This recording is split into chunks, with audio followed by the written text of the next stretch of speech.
ओम शांति।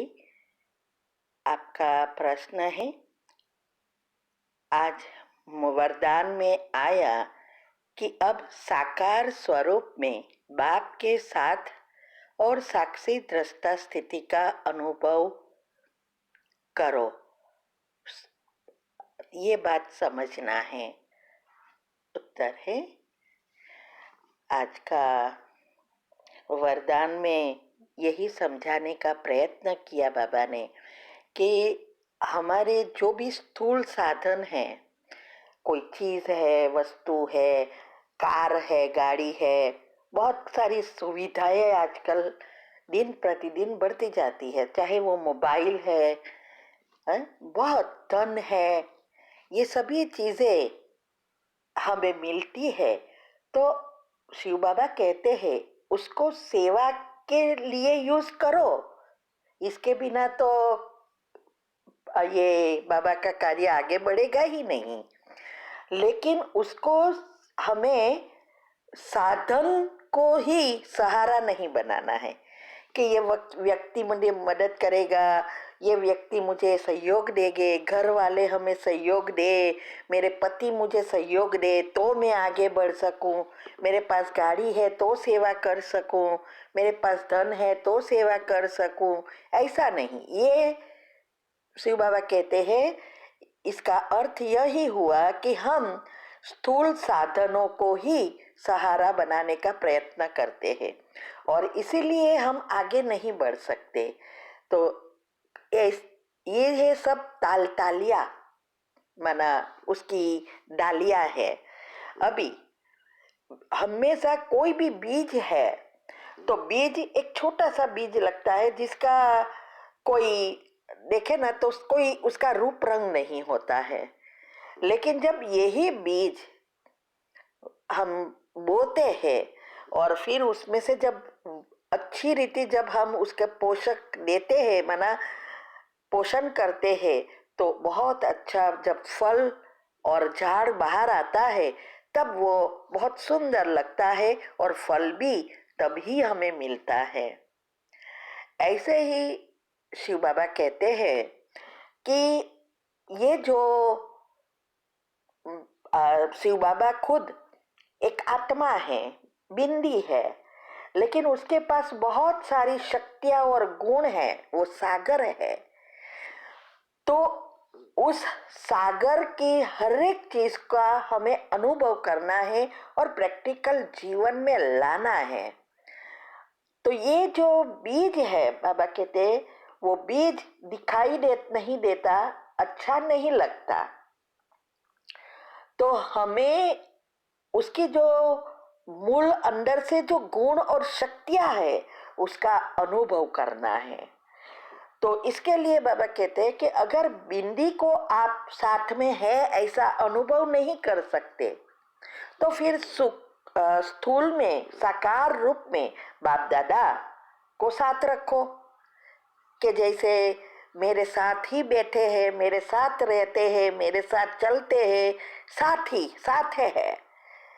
ऐसे जब साथ रखेंगे तो बाबा कहते हैं कि ऑटोमेटिक आपका जो भी अवस्था बनानी है, अनुभव करना है, वो नेचुरल होता जाएगा।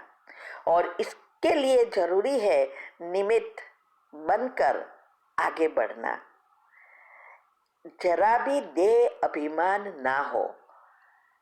तो इसीलिए बाबा कहते हैं कि जब हम बुद्धि को शुद्ध पवित्र बनाएंगे तब अंदर के सारे गुण और शक्तियां का अनुभव होगा, क्योंकि बुद्धि ही एक ऐसी चीज है जिससे हमारे कर्म नए बनते हैं, पुराने खत्म होते हैं और साथ साथ पाप और पुण्य भी उन पर निर्भर है। तो हमें बीज का सहारा लेने के लिए सारे वृक्ष को हमें याद रखना पड़ेगा और मैंपन निकलेगा, मना अभिमान।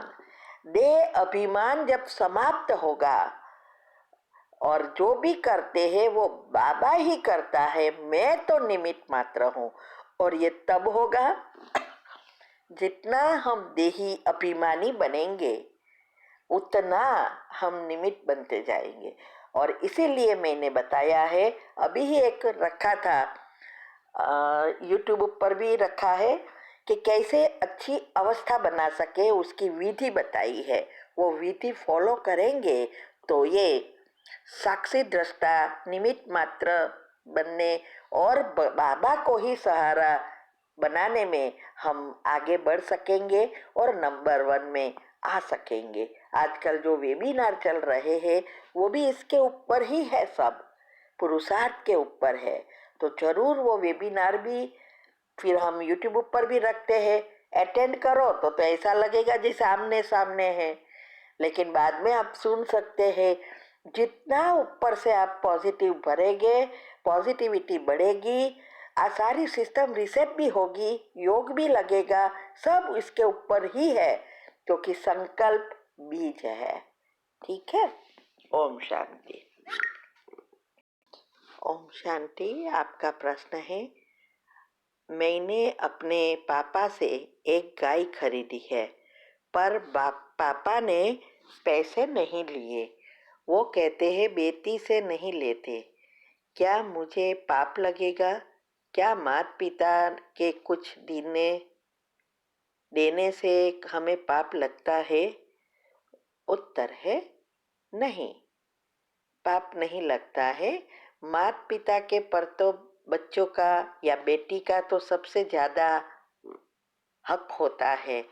वैसे देखो तो माता पिता पहले के जमाने में माता पिता बेटियों को देते ही है और इसके घर का एक चीज नहीं लेते थे। अभी की बात अलग है, लोग बेटियों के ही खा रहा है, लेकिन पहले के जमाने में नहीं लेते थे। सोचते हैं और कर्म के अनुसार कहते हैं कि बेटियां वो पिछले जन्मों के हमारे ऐसे कर्म है जो उस आत्मा को देना है, इसीलिए बेटियां आती है। तो वो नया कर्ज भी नहीं बनाते, इसके ऊपर ध्यान रखते। जैसे हमारी बेटा नहीं है, 3 बेटियां ही है, तो हम हमेशा देते हैं। और अगर वो मुझे पैसा बाई फोर्स कभी कभी देते हैं कि नहीं आपको पॉकेट खर्च के लिए ये रखना या ऐसा, तो हम वो उनके नाम से बाबा की सेवा में यूज कर देते हैं। या ये सेंटर बनाने की अभी तो सेवा शुरू की, उसमें डाल देते, तो उसका पुण्य बन जाता। अभी उसके दूसरी तरफ मेरे पेरेंट्स या मेरे भाई मुझे देते, वैसे तो मेरा हक है, लेकिन फिर भी हमें अभी नए हिसाब नहीं बनाना है।